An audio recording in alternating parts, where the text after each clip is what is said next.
Hai guys. Saya Casulami Cahyadi. Saya Kala Disyakan. Kita mau ngapain guys? Kita itu mau hunting Kerajinan. Let's go.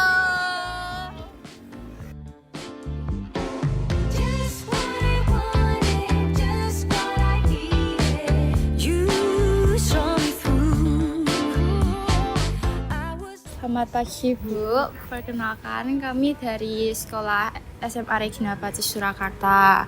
Nah, perkenalkan nama saya Felicia. Saya Chelsea. Saya Kayla. Nah, kami pagi hari ini kami izin mewawancarai Bu.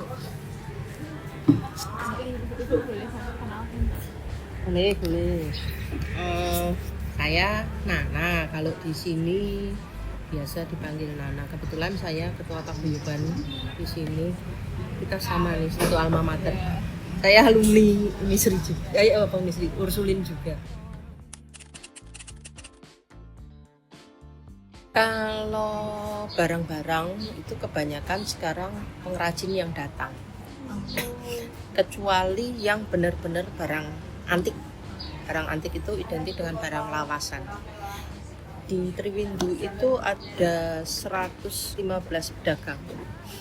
Itu yang jualan antik, khusus antik itu hanya beberapa orang. Yang lainnya repro. Nah, yang antik itu biasanya mereka datang. Misalkan ada info nih daerah Wonogiri, daerah mana, nah, mereka yang datang. Tapi kalau yang repro seperti yang dilihat itu kebanyakan pengrajin yang menawarkan ke kita.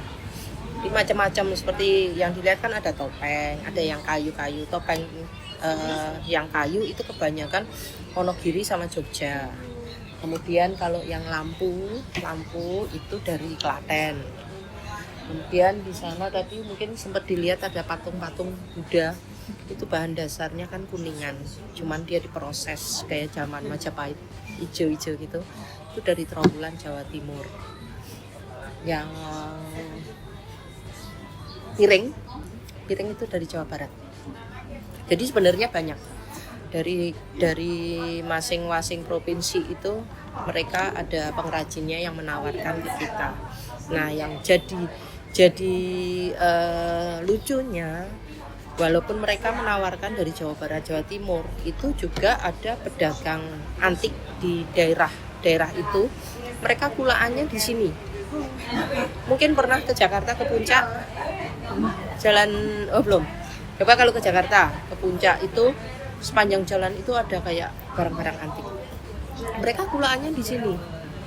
Di Semarang mungkin, di Kota Tua. Ada kan? Ada beberapa. Di Jogja pun itu mereka kebanyakan ngambil dari sini. Karena memang untuk Triwindu itu kan ikonnya Indonesia ya. Nggak ada kan satu Indonesia yang memang khusus antik dengan kondisi pasar yang sebesar ini. Adanya kan coplokan-coplokan. Jakarta ada, Surabaya ada, ini ada, itu pun hanya beberapa. Kalau toh ada yang jual itu antara beberapa sama masing-masing pribadi, mungkin di rumahnya atau apa. Nah, itu kita jadi patokan. Pedagangku itu jadi patokan untuk kulaan. Mungkin kayak lihat perhiasan beda loh ya. Perhiasan orang ngelihatnya kok perhiasannya kok mahal Bu. Karena hampir sama dengan buatan Jogja, tapi lebih rapat, lebih berat yang punya Solo. Ciri khasnya itu. Bros beli di Malioboro murah, tapi kan enteng. Coba dilihat enteng. Coba dilihat kalau yang itu berat. Bedanya itu. Kalau orang yang sudah tahu mereka akan bisa membedakan. Tapi buat orang awam kan kadang-kadang ya wis barangnya cuma dilihat sepintas karena kan mereka nggak punya feel untuk melihat lebih jauh kan gitu. Beda kalau orang juga kolektor itu bisa ngelihat bahwa ini barang lama, ini enggak, itu bisa membedakan. Kemudian untuk penawaran harga pun antara wisatawan domestik yang kolektor dengan yang tidak itu bisa dilihat. Kalau yang domestik hanya sekedar lewat sambil aku tak masang nih di ruang tamuku atau apa, harga misalkan ditawarkan 1.500.000. dia akan nawar separuhnya. Tapi kalau kolektor misalkan ditawarkan 1.500.000, hanya akan turun itu maksimal 200, karena dia bisa menghargai, tahu banget tuh ini barang lama, dan barang lama itu nyarinya kan susah. Nah bedanya di situ. Kadang-kadang juga orang itu salah kaprahnya gini, dikasih barang baru dengan harga yang misalkan 1.500.000, enggak, saya mau yang lama. Dipikirnya yang lama itu lebih murah, tapi enggak. Kalau di sini yang lama itu lebih mahal, karena satu, barangnya itu susah nyarinya, dan itu benar-benar stok lama di sini.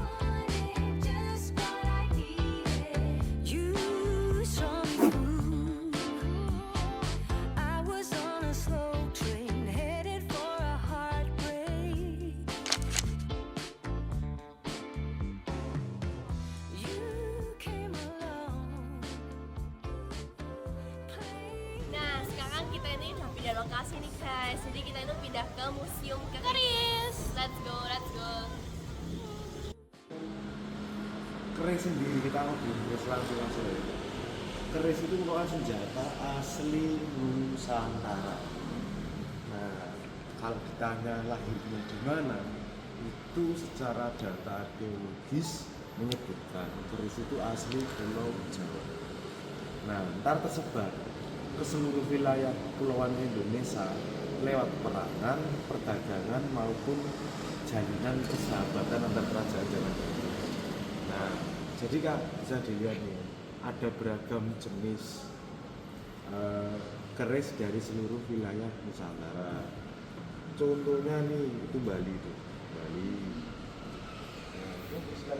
Ini Sumatera, lebih tepatnya Kepulauan Riau, Lombok, Nusa Tenggara Barat. Adat nikah ya. Jadi dalam pernikahan Jawa itu Kak, sebenarnya itu di pernikahan Jawa itu mereka menggunakan simbol-simbol tertentu guna menyampaikan sebuah informasi ataupun pengharapan kepada Tuhan Yang Maha Esa. Pertama, penggunaan keris sendiri. Keris itu biasanya digunakan di belakang, terutama cowok-cowok Jawa. Nah, dalam pernikahan Jawa biasanya sering melakukan lipatan ketiga, stabilnya. Lipatan ketiga, 1, 2, 3, kerisnya masuk. Mendekat aja, biar tahu. Makanya kalau datang pernikahan Jawa cara makainya seperti ini. Lebih ke apa ya? Lebih kalau istilahnya gini, dalam kepercayaan spiritual Jawa itu ada 3 dunia: alam roh, alam manusia, alam dewata. Nah, kita harus selalu ingat bahwa besok kita meninggal, kita lahir, kita menjalani di dunia, dan kita berbakti pada Tuhan. Jadi agar selalu ingat, kita itu implementasi sifat-sifat Tuhan. Bahkan sifat-sifat Tuhan bagus kan? Kakak harus menjadi seorang yang kecil, pengasih, penyayang, mengetahui keadaan sekitar, mengenali. Nah, pasti itu tadi.